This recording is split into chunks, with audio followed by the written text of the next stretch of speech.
గతించిన కాలం అంతా క్షేమంగా ఉంచి మరి కారణంగా మన జీవితంలో చేసిన విధానం బట్టి మరి ఆరాధన కార్యక్రమంలో కొన్ని విషయాల్ని బైబిల్ గ్రంథంలో నుంచి మనం పరిశీలన చేస్తూ ముందుకు వెళ్దాం. నేను గతంలో తెలియజేయనటువంటి విషయాన్ని యేసుక్రీస్తు వారి యొక్క జననాల గురించి మీకు తెలియజేయాలని ఆశపడుతున్నాను. కొద్దిసేపు యేసుక్రీస్తు వారి యొక్క జననాల గురించి, యేసు ప్రభువు లోకంలో ఎలా జన్మించారు, అసలు ఆయన ఎవరు అనేటువంటి విషయాన్ని కొద్ది నిమిషాల పాటు మీకు జ్ఞాపకం చేస్తాను. జాగ్రత్తగా ప్రతి విషయాన్ని గమనించడానికి సిద్ధపడండి. మత్తయి సువార్త నుండి, అదేవిధంగా లూకా సువార్త నుండి కొన్ని విషయాలు మీకు జ్ఞాపకం చేస్తాను నేను.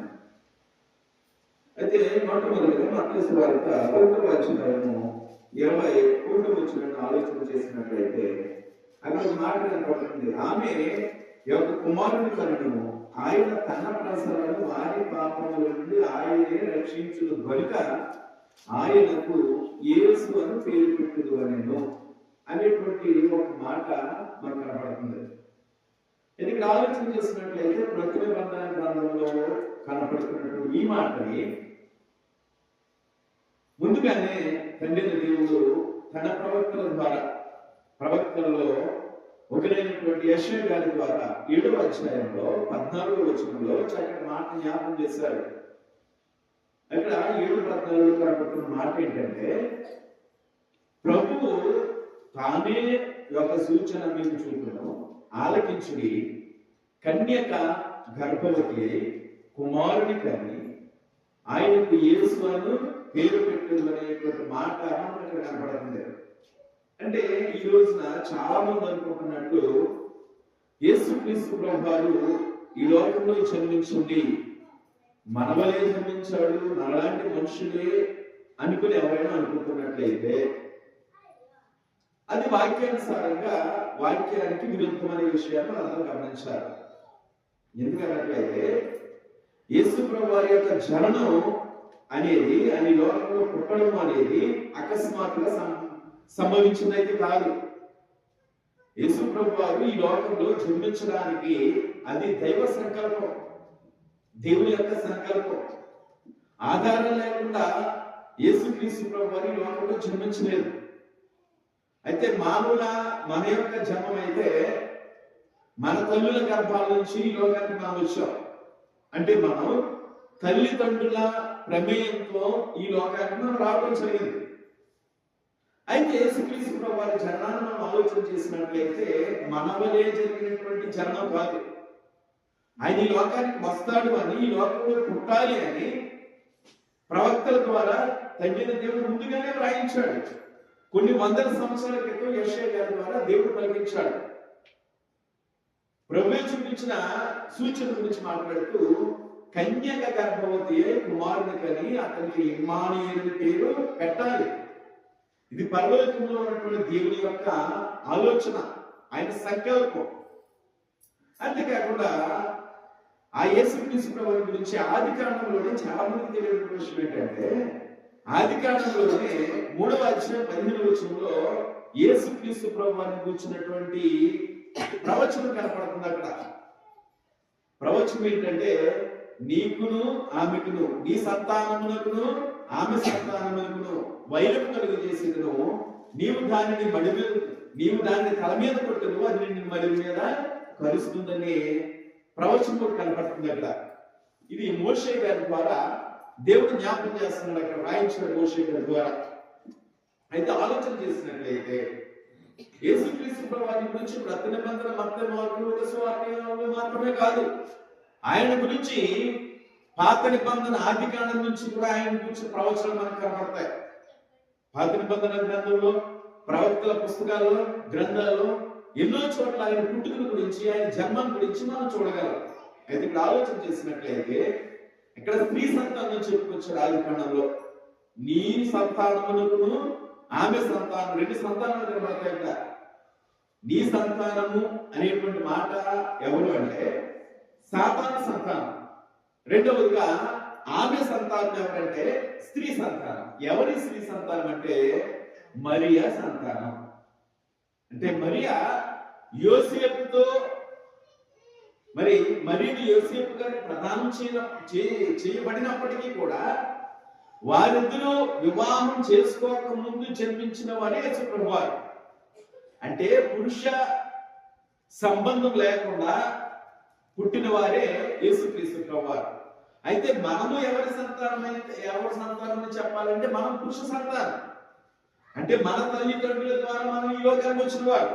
కానీ యేసు ప్రభువారు అయితే అలాగొచ్చిన వారు కాదు. స్త్రీ సంతానం, పురుష ప్రమేయం లేకుండా ఈ లోకానికి వచ్చినటువంటి దేవుని కుమారుడు యేసు ప్రభువారు. ఆయన గురించి మత్తయి సువార్త 3:15 కూడా ఆ సంతానం క్రీస్తు ప్రభువు అనే విషయాన్ని మనం చూడగలం. అయితే ఇది సందర్భం కాకపోయినప్పటికీ కూడా ఆ సంతానం గురించి గలతీయులకు రాసిన పత్రికలో కూడా మాట్లాడుకొస్తాడు. ఆ సంతానం క్రీస్తుని చెప్పుకొస్తాడు. దేవుని చెప్పినైతే మరొకసారి ఆ విషయాన్ని కూడా నేను చెప్పడానికి ఇష్టపడతాను. అయితే ఇప్పుడు సందర్భం ఏంటంటే యేసు ప్రభువు వారి జన్మం గురించి మాత్రం మీకు జ్ఞాపకం చేస్తున్నాను, తెలియజేస్తున్నాను కనుక మరి యెషయా గ్రంథం 7:14 చెప్పిన రీతిలో కన్యక గర్భవతి అయి కుమారుడి కన్ను, ఆయనకి ఇమ్మానుయేలు పేరు పెట్టబడినటువంటి విషయాన్ని అక్కడ మనం చూడగలం. అదే విధానంగా మత్తయి సువార్త 1:18 నుంచి కొన్ని విషయాలు మీకు జ్ఞాపకం చేస్తాను. చూడండి, 18 మత్తయి సువార్త 1:18 ఆలోచన చేసినట్లయితే యేసుక్రీస్తు జన్మ విధమెట్లనగా ఆయన తల్లి అయిన మరియ యోసేపుకు ప్రదానం చేయబడిన తరువాత వారేకము కాకముందుకు ఆమె పరిశుద్ధాత్మ వలన గర్భవతిగా ఉండెను. ఇది క్రైస్తవ సమాజానికి అందరికీ తెలుసు. యోసేపుకు ప్రదానం చేయబడింది మరియాది, మరియకు వివాహం చేసుకోవాల్సింది యోసేపు అనే విషయం మనందరికీ తెలుసు. క్రైస్తవులు అందరికీ కూడా తెలిసిన విషయమే. చూడండి, ఆలోచన చేయండి. యేసుక్రీస్తు జన్మ విధంగా ఆయన తల్లి అయిన, ఎవరి తల్లి అంటే యేసుక్రీస్తు ప్రభువు యొక్క తల్లి అయినటువంటి మరియా యోసేపు గారికి ప్రదానం చేయబడిన తర్వాత వారేకం కాకముందు అంటే వివాహం కాకముందుకే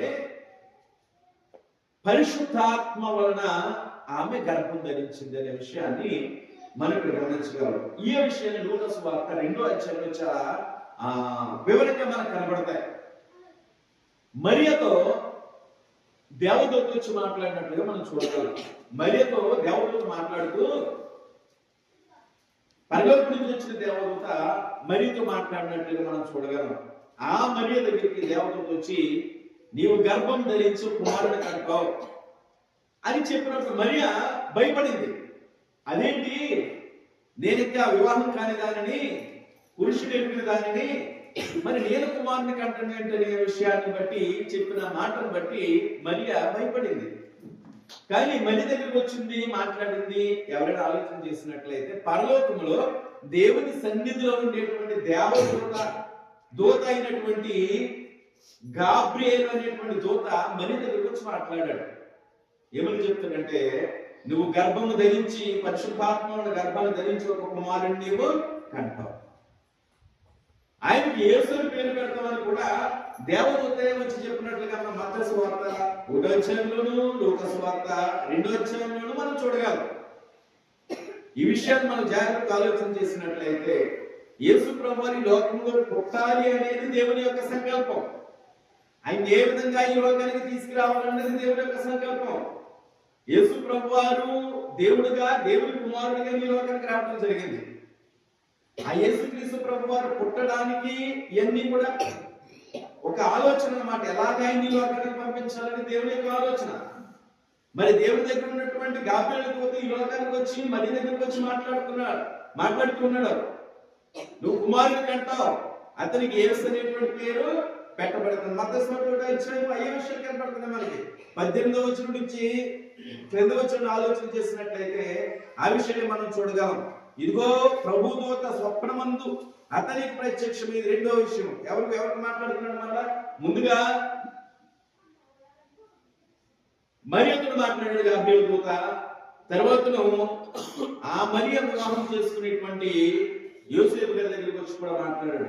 ఎందుకంటే అప్పటికే మరియకు ప్రదానం చేయబడింది, యోసేపుకు ప్రదానం చేయబడింది మరియ. వీరిరువురు కూడా భార్య భర్తలుగా వివాహం జరగాల్సినటువంటి సందర్భం అయితే ముందుంది. కానీ అంతకు ముందే మరియని దేవుడు ఏర్పాటు చేసుకుని ఆమెను ఏర్పాటు చేసుకోవడం కారణం ఏంటంటే ఆమె నీతిమంతురాలుగా పరిశుద్ధత కలిగినటువంటి కన్యక. ఆమె దేవునికి ఇష్టరాలుగా జీవించింది కనుక దేవుడు ఆమెను ఏర్పాటు చేసుకున్నారు. ఆమె ద్వారానే పరిశుద్ధులైనటువంటి యేసుక్రీస్తు ప్రభువాన్ని ఈ లోకానికి పంపించాలనేది దేవుని యొక్క ఉద్దేశం. కాబట్టి ఈ మరియ కంగారు పడుతున్నప్పుడు నువ్వు కుమారుడికి అనేది పురుషుని సంబంధం ద్వారా కాదు, కానీ నీవు పరిశుద్ధాత్మ వలన కుమారుణ్ణి కంటామనే విషయాన్ని మరియ చెప్పడం జరిగింది. అయితే ఈ విషయాన్ని తెలుసుకున్నటువంటి యోసేపు గారు, చాలా విషయాలు అన్ని చెప్పడానికి సమయం లేదు కానీ నేను త్వరగా మాట్లాడుతూ ఉన్నాను. ఈ విషయాన్ని గమనించిన యోసేపు గారు మరి ఈ దూత చెప్పినట్లుగానే మరియ గర్భవతిగా ఉందనే విషయాన్ని యోసేపు గారు తెలుసుకుని ఆ వచనాల్లో తర్వాత వచనాల్లో 20 వచనం నుంచి క్రింద వచనంలో చూసినప్పుడు ఇక్కడ మాట్లాడుతున్నా చూడండి కొన్ని విషయాలు. ఇదిగో ప్రభు దూత స్వప్నమందు అతను ప్రత్యక్షమై దావీదు కుమారుడైన యోసేపు నీ భార్య అయిన మరియను చేర్చుకుంటూ భయపడకుము, ఆమె గర్భము ధరించినది పరిశుద్ధాత్మ వలన కలిగినది అని చెబుతూ 20వ వచనంలో అన్నాడు, ఆమె యొక్క కుమారుని కరును, ఆయన తన ప్రజలను వారి పాపము నుండి ఆయనే రక్షించును కనుక ఆయనకు యేసు అని పేరు పెట్టుదువనెను అని చెప్తూ తర్వాత 2వ వచనంలో అంటాడు ఆయన, ఇదిగో కన్యక గర్భవతి కుమారుని కని ఆయనకి ఇమ్మానుయేలు పేరు పెట్టబడును అని ప్రభు తన ప్రవక్త ద్వారా పలికిన మాట నెరవేరునట్లు ఇదంతయు జరుగును. ఇమ్మానుయేలు పేరుకు భాషాంతరమున దేవుడు మనకు తోడని అర్థము. తర్వాత 20వ వచనం చూడండి ఏం చెప్పుకొస్తున్నాడు, యోసేపు నిద్ర మేల్కొని ప్రభువు దూత తనకు ఆజ్ఞాపించిన ప్రకారము చేసి తన భార్యను చేర్చుకుని ఆమె కుమారుని కను వరకు ఆమె నెరుకుండెను. అతడు ఆ కుమారునికి యేసు అను పేరు పెట్టెను. ఇక్కడ మరియా పరిశుద్ధాత్మ ద్వారా దేవుని దూత చెప్పిన రీతిలో పరిశుద్ధాత్మ ద్వారా గర్భవతిగా ఉంది. అయితే ఆమెను వివాహం చేసుకునేటువంటి యోసేపు గారిని వచ్చినటువంటి సందర్భం ఇక్కడ మనకు కనబడుతుంది. అయితే నీతిమంతుడే యోసేపు గారి గురించి కొన్ని మాటలు మనకు కనబడతాయి. ఆమె గర్భవతిగా ఉంది, నేను ఇంకా వివాహం చేసుకోలేదు అని తనకు తాను ఆలోచించుకున్న సందర్భంలో ప్రభుత్వత స్వప్నం అందు కనబడి ఆయనతో మాట్లాడుతుంది, ఓ యోసేపు నీ భార్య మరియను చేర్చుకోవడానికి ఎట్టి పరిస్థితులను కూడా వెనకడానికి అవకాశం లేదు. ఎందుకంటే ఆమె గర్భం ధరించినది పరిశుద్ధాత్మ వలన. మరి గర్భం ధరించింది అంటే ఆమె పరిశుద్ధాత్మ ద్వారా గర్భం ధరించింది కాబట్టి ఆమెను చేర్చుకోవడానికి వెనకాడొద్దని ఈయనతో మాట్లాడింది ఎవరంటే గాబ్రియేలు దూత. మరియతో ఏ గాబ్రియేలు దూత అయితే మాట్లాడాడో అదే గాబ్రియేలు దూత యోసేపు గారితో కూడా చెప్పాడు. ఈ గాబ్రియేలు దూత ఎక్కడి నుంచి వచ్చాడు? పరలోకం దేవుని దగ్గరికి చేరినందులో ఉండేటువంటి గాబ్రియేలు దూత. ఈ విషయాన్ని గమనించినటువంటి యోసేపు గారికి వచ్చినటువంటి సందేహాన్ని గమనించినటువంటి ఈ దూత ఆయనతో మాట్లాడుతున్నాడు. అంటే ప్రతి ఒక్క మనుషులకు కూడా ఇది ఆలోచన ఉంటుంది. అంటే వివాహం చేసుకునే ముందు ఎంతో సంతోషంగా నా భార్యని వివాహం చేసుకోవాలనే ఆలోచన ఉన్నటువంటి సందర్భంలో మానవ సహజం, నేను ఇంకా వివాహం చేసుకోలేదు, ఆమె అయితే గర్భం ధరించింది, గర్భవతిగా ఉంది, ఏంటని ఆలోచించుకుంటున్న సందర్భంలో ఈ విషయాన్ని గమనించిన దేవుడు తన దూతను మరలా యోసేపు గారి దగ్గరికి పంపించినట్లుగా మనం చూడగలం. అయితే యోసేపు గారు ఈ మాటలన్నింటినీ విని నిద్ర మేల్కొని దూత ఏ విషయాలైతే యోసేపు గారికి తెలియజేశాడో ఆ విధంగా ఆమె కుమారుని కని వరకు కూడా ఏం చేసినట్ట, ఆమె జోలికి పోకుండా ఆమె చేర తీసి కుమారుని కని వరకు ఆమెతోనే ఉన్నట్లుగా ఈ మత్తయి సువార్త అధ్యాయంలో చివరి వచ్చిన వరకు మనం గమనించగలం. అయితే విషయాన్ని మనం ఇంకా ఆలోచన చేసినట్లయితే ఆయన జన్మాన్ని గురించి ఇంకా కొన్ని విషయాలు మనం ఆలోచన చేసినట్లయితే యెషయా గ్రంథం 9వ అధ్యాయం 6వ వచనంలో మాట్లాడుతూ ఉంటాడు. అక్కడ ఒక మాట ఆలోచన చేసినట్లయితే చూస్తున్న మాట ఏంటంటే, ఏలయనగా మనకు శిశువు పుట్టెను, మనకు కుమారుడు అనుగ్రహింపబడేది. మనకు శిశువు పుట్టెను, మనకు కుమారుడు అనుగ్రహింపబడిన మాటల్ని యెషయా గారి ద్వారా అక్కడ మాట్లాడుతున్నాడు. అదేవిధంగా మత్తయి సువార్తలో ప్రవక్త ద్వారా తెలియజేయబడిన మాటలు నెరవేరనివి అనే విషయాన్ని మత్తయి సువార్తలో జ్ఞాపకం చేస్తున్నాడు. ఈ మాట ఎక్కడ కనపడుతుంది? హిమాలయ మాట ఎక్కడ కనపడుతుంది అంటే యెషయా 7వ కనపడుతుంది. ఆ మాటలు ఇక్కడ జ్ఞాపకం చేస్తున్నారు. మరలా ఈ విషయాన్ని జాగ్రత్తగా మనం ఆలోచన చేసి, యేసు ప్రభువు లోకంలోకి వచ్చినది ఏదో యోసేపు మరియల ద్వారా వచ్చారని అనుకునే వారిగా కాకుండా, ఆయన ఈ లోకానికి వచ్చింది మరియ ద్వారా, పరిశుద్ధాత్మ ద్వారా ఈ లోకానికి ఆయన వచ్చేటువంటి విషయాన్ని ప్రతి ఒక్కరు గ్రహించాలి. అయితే ఆయన జననాన్ని గురించి మనకి ఆలోచన చేసినట్లయితే, ఆయన పుట్టిన తరువాత మత్తయి సువార్త 1వ అధ్యాయంలో కనపడుతుంది. అదేవిధంగా లూకా సువార్త 2వ అధ్యాయంలో మనం ఆలోచన చేసినట్లయితే 8-11 వచనంలో ఆలోచన చేసినట్లయితే, ఆ దేశంలో కొంతమంది గొర్రెల కాపరులు వారి మందలను కాచుకొని చుండగా పరలోకంలో ఉన్నటువంటి దేవుని దూత అయినటువంటి గాబ్రియేలు దూత వారి దగ్గర నిలిచినట్లుగా మనం చూడగలం. వారి చుట్టూ ప్రకాశమైనటువంటి వెలుగు ప్రకాశించడంతో వారందరూ భయపడ్డారు. గొర్రెల దూతలు, గొల్ల వారందరూ కూడా భయపడ్డారు. గొర్రెల కాపరులు భయపడిన సందర్భంలో దూత మాట్లాడుతున్నాడు అక్కడ, మీరు భయపడవద్దు, ప్రజలందరికీ కలగబో మహా సంతోషకరమైన శుభవర్తమానం నేను మీకు తెలియజేస్తున్నాను. 8-11 వచ్చినట్టు ఒక స్వార్థలో మాట్లాడుతుంది. ప్రజలందరికీ కలగబోయేటువంటి సంతోషకరమైనటువంటి శుభవర్తమానం. ఏంటో శుభవర్తమానం? 11వ వచనంలో జ్ఞాపకం చేస్తా ఉన్నారు. దావీదు పట్టణమందు నేడు రక్షకుడు మీ కొరకు పుట్టి ఉన్నాడు. ఈయన ప్రభు అయిన క్రీస్తు. యేసు ప్రభు పుట్టుక అనేది ఎవరికో ఒకరికి సంతోషం కలిగించేది కాదు.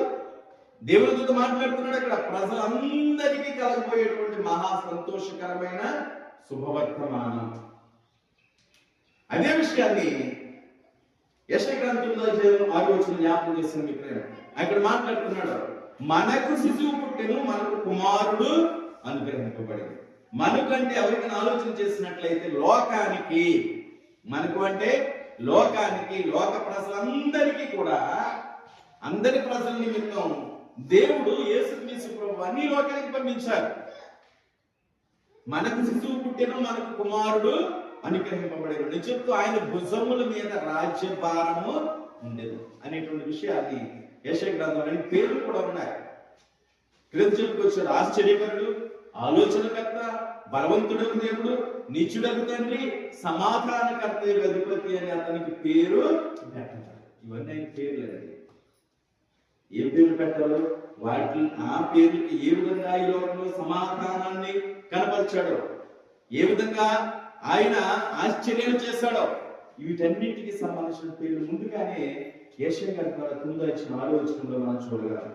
కాబట్టి యేసుక్రీస్తు ప్రభువు వారు ఈ లోకంలో ఎలా జన్మించారు అంటే పరిశుద్ధాత్మ వలన జన్మించారు. అది ప్రవచనం ద్వారా వివాహం కానిటువంటి ఒక మరియ పరిశుద్ధంగా జీవించిన విధానాన్ని బట్టి ఆమె దేవుడు ఎన్నుకొని ఆమె ద్వారా దేవుడు యేసు ప్రభువుని లోకానికి పంపించినట్లుగా చూడగలరు. ఆయన ఎక్కడ జన్మించారు అనేటువంటి విషయాన్ని ఆలోచన చేసినట్లయితే లూకా సువార్త 2వ అధ్యాయంలో కనబడుతుంది. అదేవిధంగా మత్తయి సువార్త 1వ అధ్యాయంలో కూడా విషయాలు మనకు కనబడతాయి. అయితే యేసు ప్రభు వారు తన తల్లిదండ్రులైనటువంటి వారు జనాభా లెక్కల నిమిత్తం మరి నజరేతు నుండి బెత్లెహేము అనేటువంటి ఊరికి వారు వెళ్ళవలసి వచ్చింది. వారు వెళ్తున్న సందర్భంలో ఎందుకు వెళ్ళాలి అంటే ప్రజా సంఖ్య రాయించుకోవడానికి. మనకు తెలుసు కదా జనాభా లెక్కలు అంటూ ఉంటాం. జనాభా లెక్కల నిమిత్తం ప్రతి ఒక్కరు కూడా అక్కడికి వెళ్ళవలసి వచ్చింది కనుక యోసేపు మరియ కూడా యూదా బెత్లెహేము అనేటువంటి దావీదు ఊరికి మరి జనాభా లెక్కల నిమిత్తం వెళ్ళేటప్పుడు వెళ్ళేటువంటి మార్గంలోనే యేసుక్రీస్తు ప్రభువు పుట్టినట్లుగా మరి లూకా సువార్త 2వ అధ్యాయంలో మత్తయి సువార్తలో ఈ విషయాన్ని మనం గమనించగలం.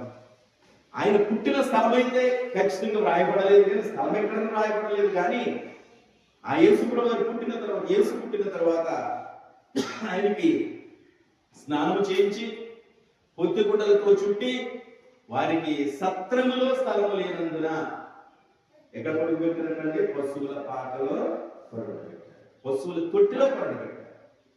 ఎక్కడ స్థలం దొరకలేదు అంటే సత్రంలో వారికి స్థలం దొరకలేదు కనుక ఆయన తీసుకెళ్లి పశువుల తొట్టిలో పడుకోబెట్టారు. ఇదంతా ఆయన పుట్టడం అంటే మరియ ఆయనకి జన్మనివ్వడం, స్నానం జరిగించడం, అదేవిధంగా పొత్తుగుడ్డలతో చుట్టడం, ఇవన్నీ జరిగిన తరువాత తీసుకెళ్లి పశువుల తొట్టిలో పడుకోబెట్టినట్లుగా మత్తయి సువార్తలో మనం చూడగలం. కానీ మార్గం, ప్లేస్ అనేది ఎక్కడైనా మాట్లాడినా ఎక్కడ ఆ యేసు ప్రభు వారి పుట్టారు అనే విషయాన్ని రహస్యంగానే దేవుడు ఇచ్చాడు. ఎందుకు రహస్యంగా ఉంచాడంటే ఆయన పుట్టిన చోటుకెళ్ళి ఆయన పండుగ చేస్తారు. అటువంటి పండుగలు చేయటం తండ్రి దేవుడు యేసుక్రీస్తు ప్రభు వారి విషయంలో అంగీకరించలేదు ఆయన. కాబట్టి ఆయన ఎక్కడ పుట్టారనే స్థలం వ్రాయించబడలేదు, కానీ స్థలం అయితే పుట్టిన ప్లేస్ కరెక్ట్ గా వ్రాయించలేదు. కానీ ఆయన పుట్టింది ఎక్కడంటే బెత్లెహేము అనే మాట మనకు కనబడుతుంది. కాబట్టి ఆయన ఈ లోకంలో మన నిమిత్తం పుట్టాడనే విషయాన్ని గమనించాలి. అయితే ఆయన పుట్టిన తర్వాత మరొక సందర్భంలో మత్తయి సువార్త 2వ అధ్యాయంలో ఆలోచన చేసినట్లయితే ఈ విషయం చెప్పేసి ముగిస్తాను. 2వ అధ్యాయంలో ఆలోచన చేసినట్లయితే కొన్ని విషయాల్ని మనం ఆలోచన చేద్దాం. యేసు ప్రభు వారు పుట్టిన తర్వాత ఆయన పుట్టాడనే విషయాన్ని తెలుసుకున్నటువంటి తూర్పు దేశం జ్ఞానుడు ఆయన పూజించడానికి రావడం జరిగింది. అయితే పూజించడానికి వచ్చినటువంటి వారికి దారి చూపించింది ఒక నక్షత్రం అనే విషయాన్ని కూడా మనందరికీ తెలుసు. ఆ నక్షత్రం ఏ మార్గాన్ని అయితే వెళుతూ ఉందో ఆ మార్గాన్ని తీసుకుని ఆ నక్షత్రం వెళ్ళేటువంటి మార్గంలోనే యేసుక్రీస్తు ప్రభు వారిని పూజించడానికి తూర్పు దేశం నుంచి జ్ఞానులు వచ్చినట్టుగా మనం చూడగలం. వారు వచ్చి మరి హేరోదు రాజు గారి ఇంటికి వచ్చినప్పుడు హేరోదు రాజు గారి దగ్గరికి వెళ్ళి ఒక మాట అడుగుతున్నారు. చూడండి, అక్కడ 2వ అధ్యాయము 2వ వచనంలో చూడండి, యూదుల రాజుగా పుట్టినవాడు ఎక్కడ ఉన్నాడు? తూర్పు దిక్కున మేము ఆయన నక్షత్రము చూచి ఆయన పూజించవచ్చిమని చెప్పింది. రాజు గారింటికి వచ్చి, హేరోదు గారింటికి వచ్చి తూర్పు దేశపు జ్ఞానులు అడుగుతున్నారు, యూదుల రాజుగా పుట్టినవాడు ఎక్కడ ఉన్నాడు? ఆయనకి ఆశ్చర్యం కలిగింది, కంగారు వచ్చింది. యూదులు అప్పటికే హేరోదు యెరూషలేము పరిపాలన చేస్తున్నటువంటి హేరోదు గారి రాజు గారికి కంగారు వచ్చి చూడండి. తర్వాత ఆ విషయం హేరోదు రాజు ఆ సంగతి విన్నప్పుడు అతనితో ఉన్న యెరూషలేము వారందరూ కలవరపడేది.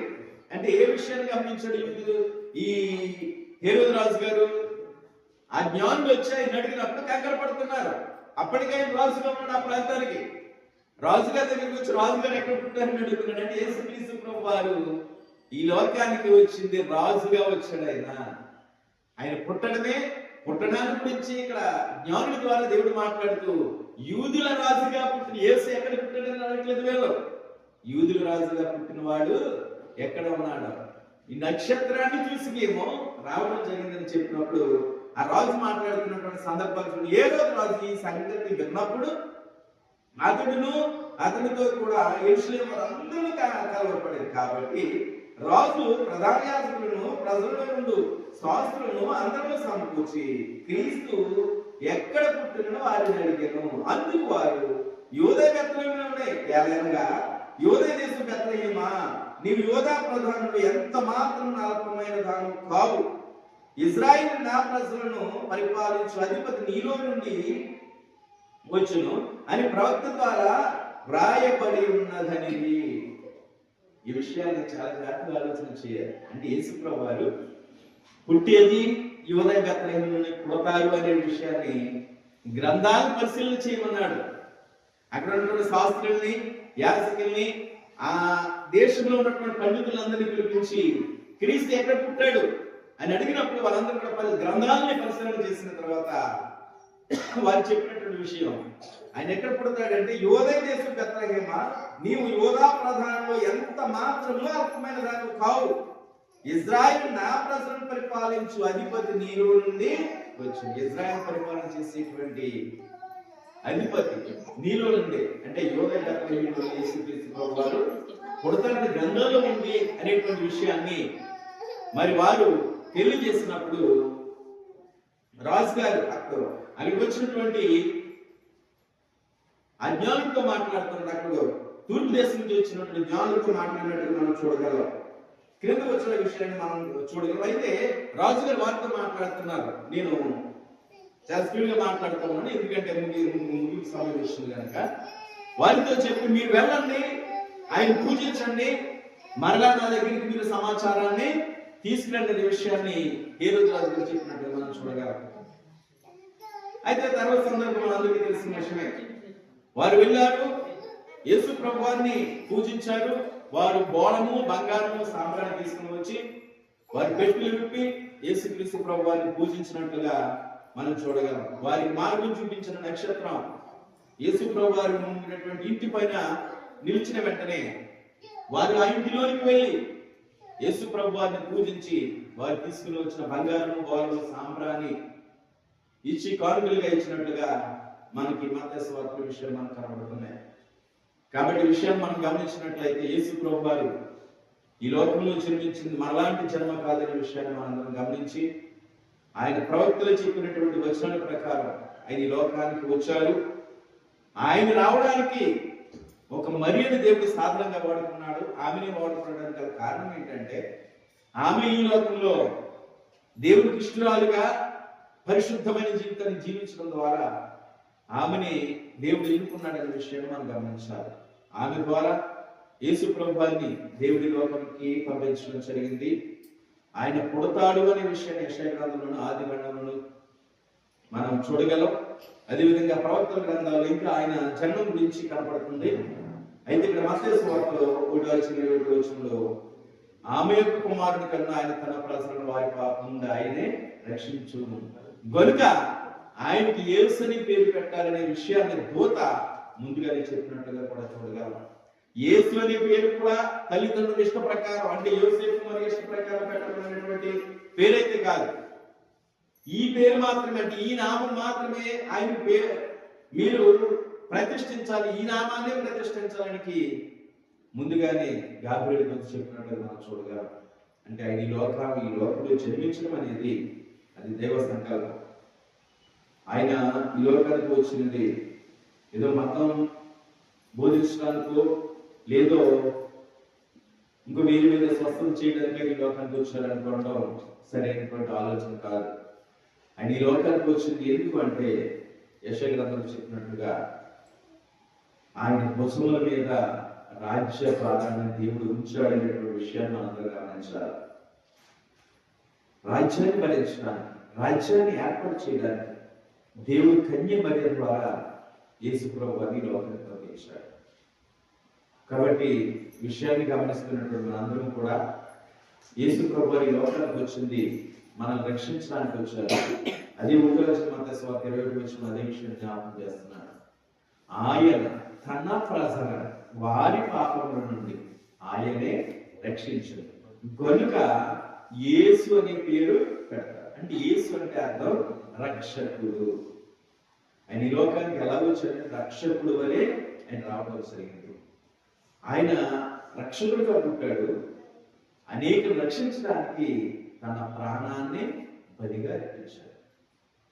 యేసు ప్రభువు ఈ లోకానికి వచ్చింది పండుగలు జరిపించుకోవడానికో లేకపోతే ఇంకో ఆలోచనతో యేసు ప్రభువు ఈ లోకానికి రాలేదు. కానీ ఆయన మనందరినీ రక్షించడానికి, మనందరినీ పరిశుద్ధులుగా చేసి మరలా పరలోకానికి తీసుకువెళ్ళడం కోసం ఆయన ఈ లోకానికి వచ్చాడనే విషయాన్ని మనందరం గమనించాలి. కాబట్టి ఆయన పరిశుద్ధులుగా ఈ లోకంలో బ్రతికారు, పరిశుద్ధులుగానే జన్మించారు, పరిశుద్ధులుగానే మాకు ఆయన లోకం నుండి పరలోకానికి వెళ్ళినట్లుగా మనం చూడగలం.